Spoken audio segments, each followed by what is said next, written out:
Hey folks, Ganondorf, the King of Evil, Prince of Darkness, incarnation of evil. The absolute tank that is this Demon Lord is, in my opinion, the most iconic villain in the Zelda series. Despite only appearing as Ganondorf in Ocarina of Time, The Wind Waker, and Twilight Princess, this evil incarnation of hatred and terror to Hyrule stands tall for the forces of darkness, and he's making a grand return next year in Tears of the Kingdom. However, we don't know too much about him this time around in the storied series.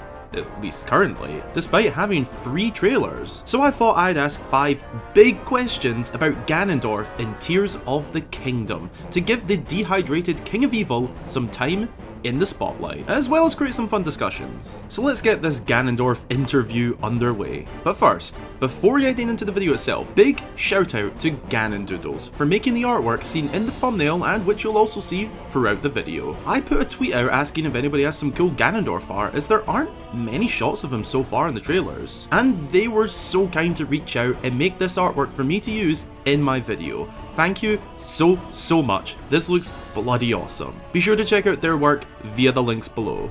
Now, be sure to go and grab yourself a snack or drink and send them in to get featured right here, and also be sure to drop a like and subscribe if you haven't already. It really helps the channel out. And let's get into this one. So how we're going to do this is I'm going to theoretically ask Ganondorf 5 big questions regarding himself in Tears of the Kingdom, and as he declined my invite to join for this video, you know, being evil and whatnot, I'll be answering with my thoughts. What does it take to book this guy? Anyway, alrighty, first question for Mr. Dragmire. How long have you been down here? By the looks of things, I'd imagine a while. Man needs a new skincare routine. Jokes aside, this is a pretty important question that I hope we will learn the answer to in the game. I mean, was he down here during the entirety of Breath of the Wild? Probably, yeah. Looking at his pose, condition, and the feel around his awakening gives me the feeling that he's been down here for some time. Imagine if we had the Mogma mitts or a shovel in the first game. We could have found him much quicker. Dumb jokes aside, again, considering stuff like the cave paintings, the old look of these caves, and the deep venture it appears Link and Zelda are going on, he's probably been down here for a while. Could it be as far back as the first Calamity, adding more lore to this new era of Zelda lore? I personally think that could be the case. Of course, that is speculation, but it is what I think currently. I really hope we get to learn this in Tears of the Kingdom. Maybe even a flashback like we saw in Twilight Princess, giving us a very cool glimpse into the past of this evil lord. The main point of this question is, I want to know exactly how long Ganondorf has been down here by the time we find him in the sequel. And personally, I think it could be as far back as the first Calamity. Second question for Mummydorf. What exactly is going on here? A bit of a broad question, but mainly aimed at all of the malice spilling out stuff. What Ganondorf waking up means for the Kingdom of Hyrule. What's with the flowing malice that looks to be spewing out of Death Mountain and lifting Hyrule Castle up? Ever since the first trailer, this has been a mystery. We still don't know what exactly is happening. It's clear that something with Ganondorf, likely him waking up, is causing the massive splurge of malice we've seen. So much so that it's bursting out onto the surface. If you thought malice was bad in Breath of the Wild, then get ready for Tears of the Kingdom. My idea for what's happening is that in the long period of time that Ganondorf has been down here, malice and pure hatred has been building and building within his soul. But recently, it has been disrupted, either by Link and Zelda or the defeat of Calamity Ganon, causing all of that built up malice to release and essentially explode out. That is my speculation currently. Hopefully in the next trailer we'll get to find this out, or at least see more of the whole malice situation and Ganondorf waking up here. Third question for the King of Thieves. What are your intentions in this adventure? Arguably the most interesting question today, as it basically takes aim at what will be a major plot point of this game's story. Ganondorf is an iconic villain of not just the Zelda series, but video games as a whole. His long-awaited return is going to be massive. Previously, he portrayed the King of Hyrule and literally took over the kingdom, also sneaking his way into the Sacred Realm by manipulating a child into doing his work for him. He found a way back from a flooded kingdom to seek vengeance, and he even has said no to death by escaping execution, banished to another realm just to break free and once again take over. What is in store in this game? By the looks of Hyrule Castle, he'll have that for himself, and going off the already mentioned developments on Malice, he might have a good chunk of the kingdom under his control. I personally think that a lot of his story involvement will be to do with Link trying to reverse and control the damage he is doing to the kingdom, also being a big reason for Link's adventure into the sky. Whatever is up here will be a big part of fixing things. His motives, personally, I think he's out for destruction this time. I think that the malice has got to his head and that this will be the biggest attack on Hyrule yet. Look at the malice in his eyes. Fourth question for the man who could be beat with a fishing rod.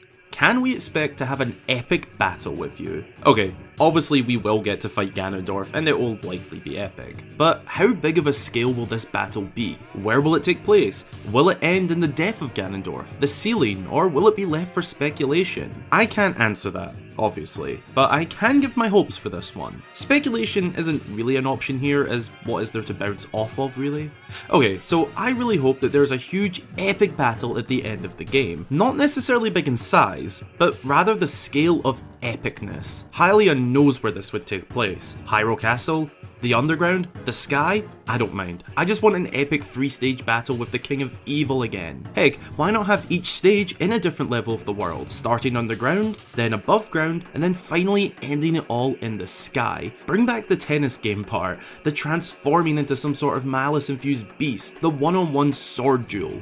Make it epic. Have a plot twist in the middle, like Link losing his sword, Zelda being possessed. I swear I'm not just copying Twilight Princess. I don't know what else to say, but make it epic.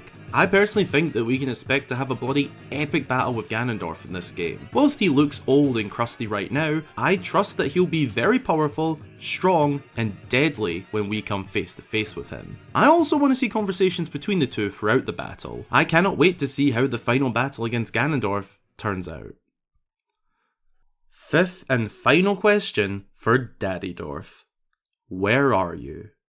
Perhaps this should have been one of the first few questions, but ending on it feels like a fun conclusion, to be honest. I've discussed this a few times on the channel over a few different discussions coming from different angles, and honestly, I still don't have a solid definitive answer. I've been on multiple sides of the argument, beneath Hyrule Castle, the Arbiter's Grounds, the Gerudo Highlands, the Hebra Mountains, and most recently, the sky. But after sitting down and really thinking about it for this video, I am currently realistically speculating that he is below Hyrule Castle.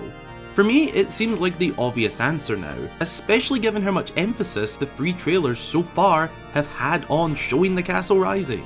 In the first trailer, it was directly after we saw Ganondorf himself opening his eyes. In the second trailer, it began with Malice and Ganondorf, then ended on the castle rising, with Malice once again. In the most recent third trailer, we once again see the castle rising up, as well as in some official artwork that was released.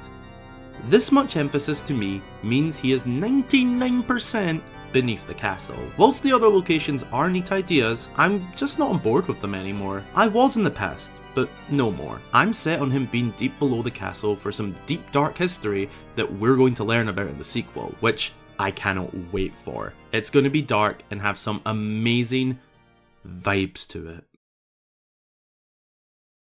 Those are my 5 questions for Ganondorf in Tears of the Kingdom. What do you think about them? What's your answers, and what's some other questions you'd like to ask him? Recently, I've been fixated on the big guy and had some inspiration for video ideas, so I hope you enjoyed this.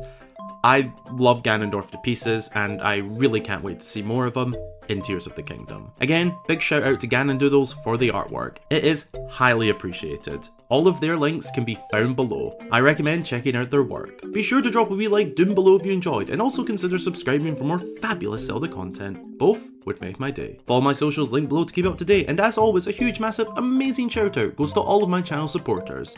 Thanks a ton. Your support really helps me to make these videos week in, week out, all month long, 365 days a year. If you'd like to join them and get yourself a shout out upon joining and your name at the end of every video, then consider supporting via the links below. Thanks for watching. I hope you all have an amazing day or night, and until the next time, I've been Hyrule Gamer.